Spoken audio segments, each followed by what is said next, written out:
Professor Dr. Manuela Boatcă.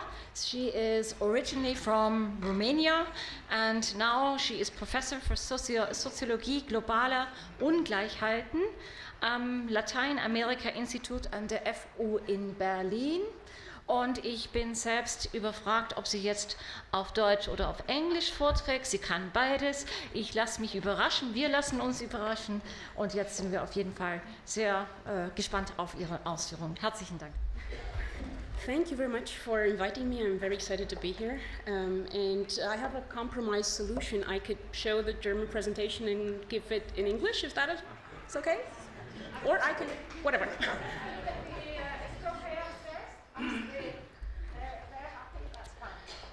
Who's supposed to be happy? Oh, the translators? Are you? No? Okay.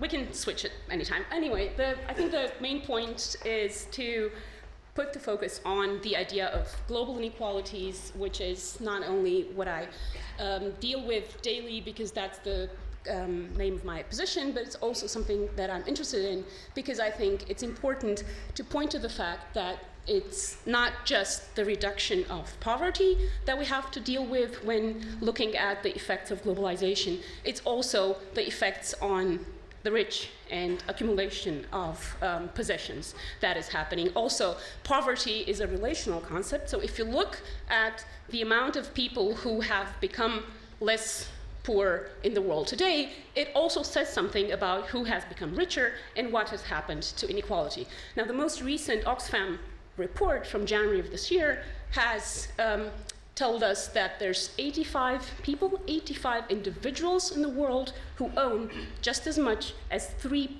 billion people in the world. That's half of the world population. Now, it's little comfort to hear that there's places in the world where poverty has been reduced if there's such a skewed, such a biased distribution of wealth and income around the world.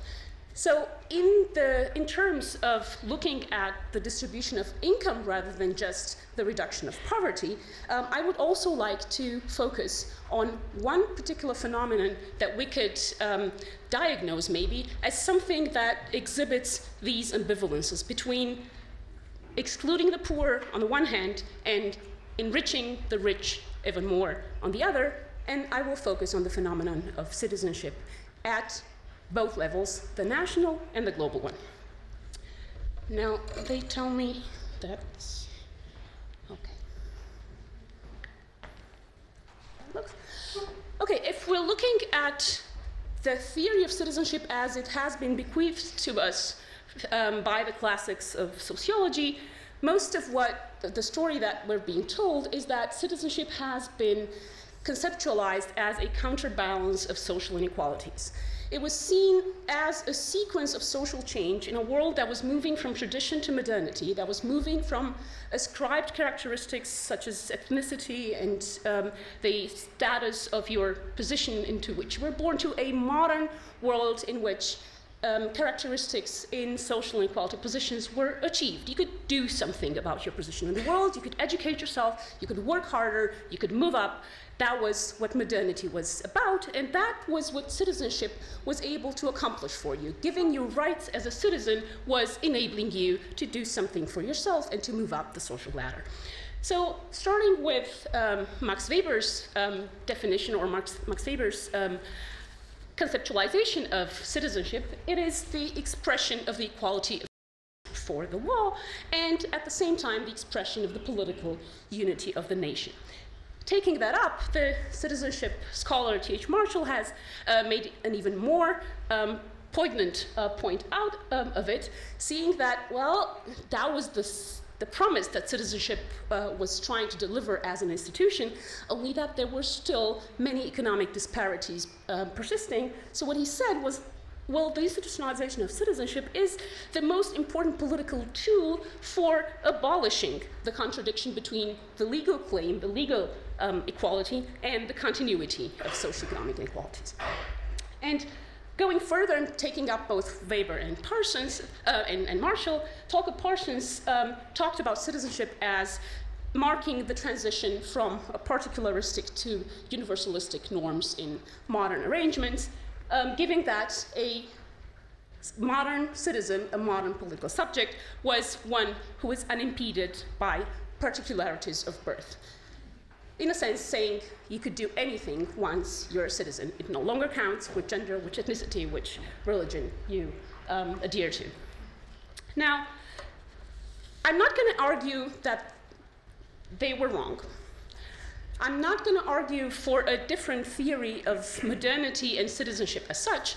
I'm just going to mark one point, that this is true if we look at one side of the coin, and that's taking up the nation state as a unit of analysis, in which the establishment of the institution of citizenship may do that. It may be a counterbalance of social inequalities. But just as in the very well-known Gestalt drawing that shows either two faces or a vase, there's two things, at least two things happening. And I'm going to argue that citizenship at a global level is actually an ascribed characteristic that is not only maintaining, but also helping reproduce inequalities at the global level. And this is something that the classics of sociology not only they're not aware of. I'm not going to say that we're not aware of that. This was not the question they were trying to answer. So if you're not asking the question, you're not going to get that answer. People looking at global inequalities in the recent years have actually conceptualized citizenship as, at the global level, as nothing less than inherited property. This is what's written here, Staatsbürgerschaft als Erbeigentum. Now, what does this mean? It means that if you really look at it, beyond any kind of argument for and against jus soli and jus sanguinis, the Abstammungsprinzip or Territorialprinzip, many people say, well, jus soli, the Territorialprinzip, is much more democratic. But looking at the commonalities rather than the differences between these arrangements, the fact that citizenship in both kinds of arrangements is ascribed at birth, so it's completely arbitrary. It doesn't matter what you do for it. You cannot do anything by the moment you're born in order to change the kind of citizenship that is being ascribed to you. It is an ascribed characteristic. As such, it's very important whether you're born in South Africa, which, by the way, is the country with the highest inequality in the world, and that is 0.64 Gini coefficient. There's no country in the world with a Gini coefficient of 0.8, but 0.64 is a huge disparity, and it's, of course, a legacy of apartheid.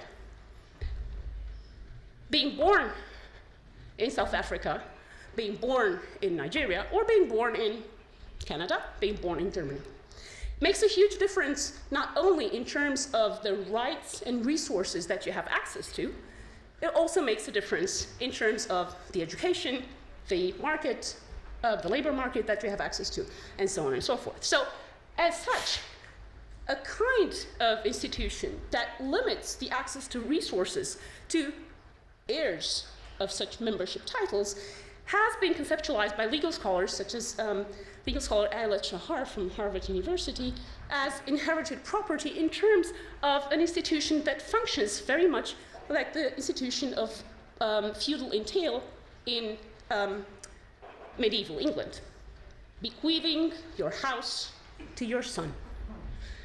It is a kind of property beyond all the problematic analogies and the metaphor of it. It's a kind of property in that it is a bundle of rights to which resources are attached.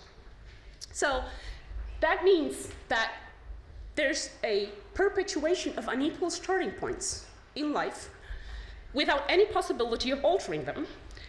And that is perpetuated through an intergenerational transmission of membership.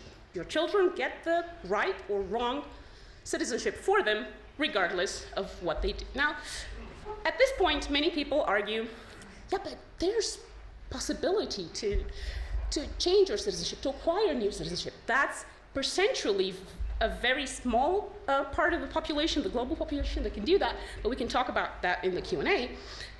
The important part about this is that if we take the citizenship as a kind of inherited property at the global level, what that means is that possibilities of social mobility do not depend so much on the level of your education, do not depend so much on the economic growth of your particular country of birth.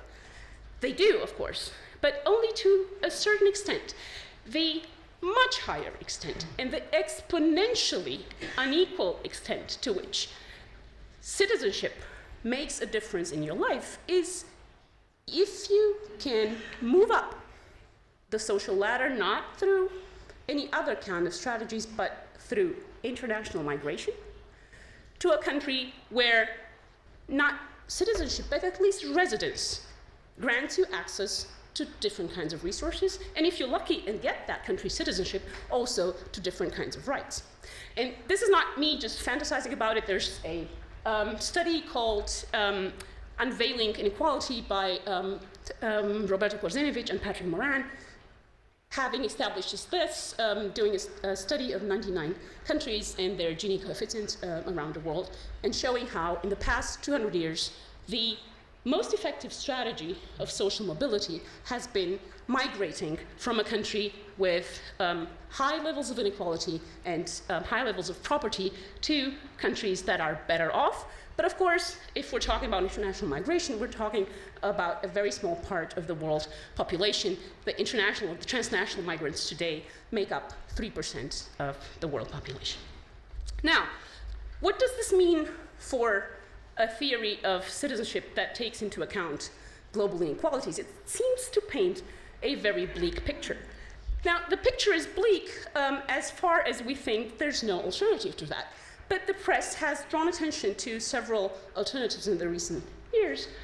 And one of the most spectacular ones within Europe has been the fact that Hungary has been alleged to sell passports in return for bailout funds. Now, the problem that Hungary is having is that it's looking to refinance billions of dollars of debt that are going to mature in the next years, and has been negotiated with the IMF and the EU, but there's only a 50% chance of a deal. So that was their solution, not offering citizenship so much, but offering preferential immigration treatment for investors that, so this is from Daily Mail, so they were counting in British pounds, 200,000 pounds for investing in government bonds in Hungary would get you preferential immigration treatment.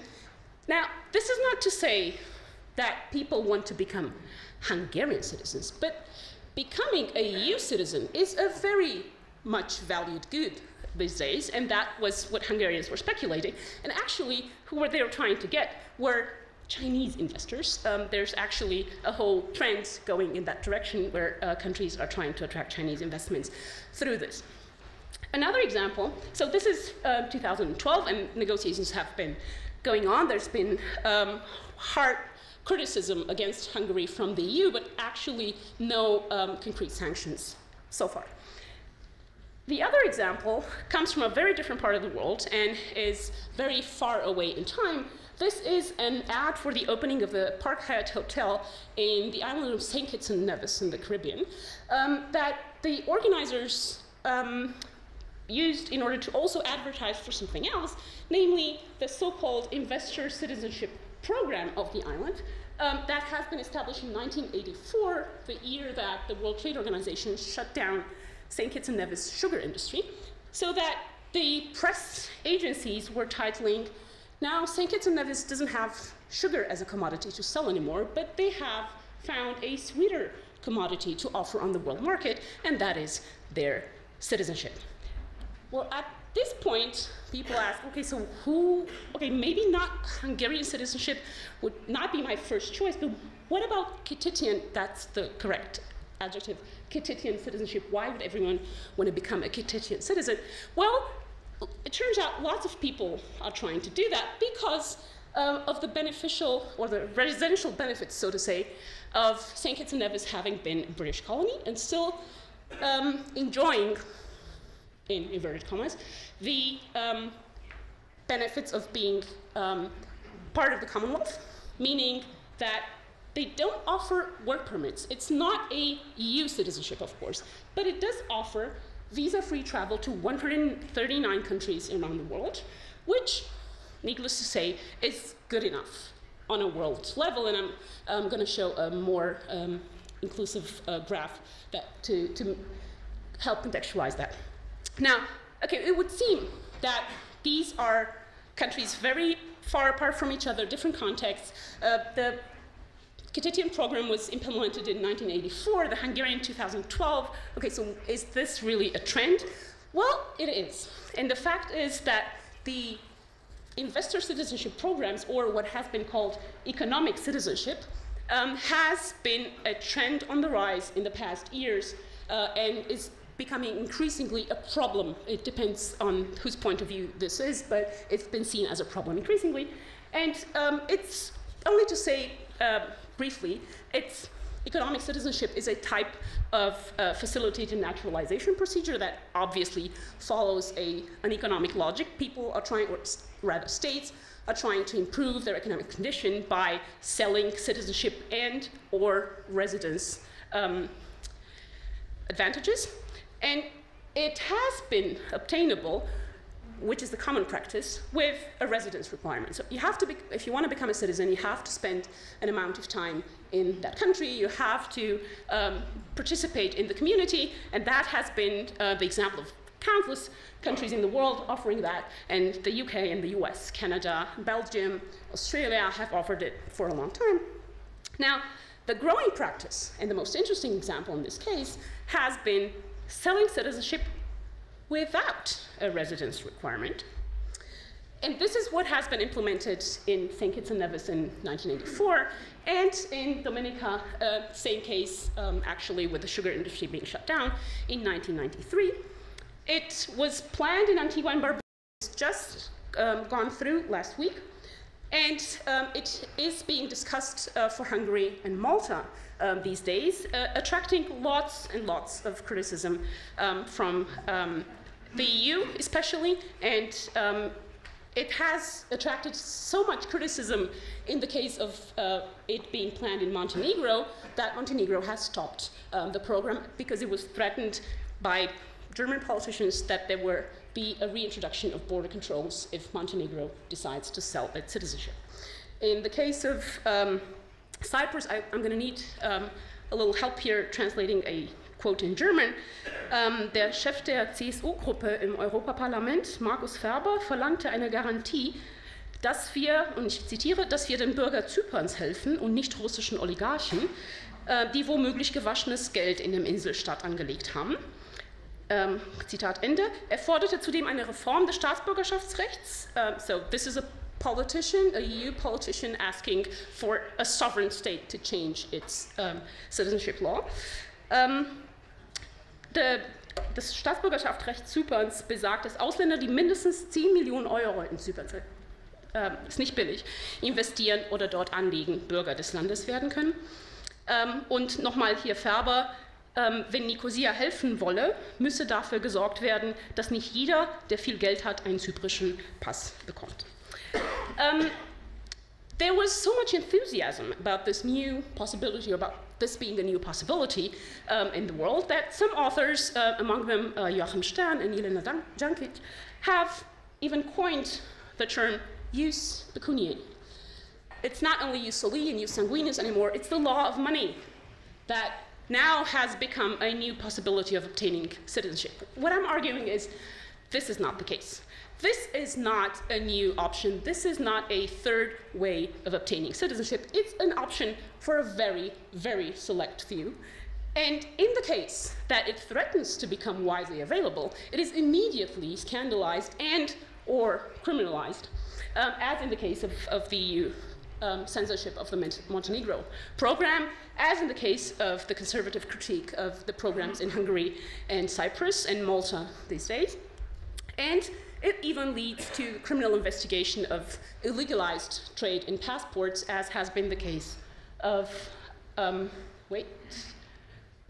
Romania, where Moldavian citizens are trying to prove that they have Romanian ancestorship and therefore become Romanian citizens. Romania has jus sanguinis. And this is being taken as a strategy of obtaining EU work permits with no evidence of EU participation, but at the same time, it is possible in different respects. Just these were examples from the press with Cyprus, even Spain, that's not offering citizenship as such, but residence for investors, while at the same time evicting the citizens who have actually lived in the houses for a long time. And this was also Greece trying to do the same thing to save its economy. Now, one point just to make clear the implications of criminalization and scandalization of this strategy in case it is undesired or undesirable politically, is that it becomes very easily acceptable in the case when multinational corporations and firms take advantage of this possibility. And I don't know if you've heard of Henley & Partners. It's a consulting firm in an offshore territory of the UK, doing yearly global rankings of the worth of citizenship, offering the best negotiated citizenship to wealthy investors who have either an investment opportunity or a political reason to want a second or a different citizenship than the one they already have. Henley & Partners offers annual parties promoting the new citizenship programs in different countries, and they have now become $6 billion richer by signing a contract with the Maltese government to manage their citizenship by investment program. So then it's okay. You might wonder about the rank. Oh, the total score there means that that's the number of countries to which the citizenship of that particular state offers you access, so where you can travel visa-free. So if you're Finnish, Swedish, or UK citizen, you can travel visa-free to 173 countries. Germany is slightly below that, together with Denmark, Luxembourg, and the US. There's now, it looks like there's this one country that doesn't let Germans in, but it does let Swedish people in. It's not the case. It's more complicated than that. And this is only the bottom, the top half of the graph. And the last country on the graph is, you might guess or not, Afghanistan. Now, just to make this point very clear as to what this means, a graph of the number of countries, and there's now increasingly more firms being in the business of doing maps of visa-free possibilities with a certain passport, and you can even look this up online on visaguru.uk, I think it is. If you have a Swedish passport, with the exception of the gray areas in the world, this is where you can travel to visa-free. The different colors only mean, except for gray, where you need a visa in advance, only mean that you either have to receive the visa at the airport or online, but anyway, you don't have to go anywhere, don't even have to move out of the house to get the visa to travel there. So Sweden, top one in the Henley & Partners global ranking. With the exception of the light areas, this is where Afghan citizens can travel visa-free. Again, individuals trying to undermine the system are being scandalized and criminalized. Firms trying to are not. Thank you.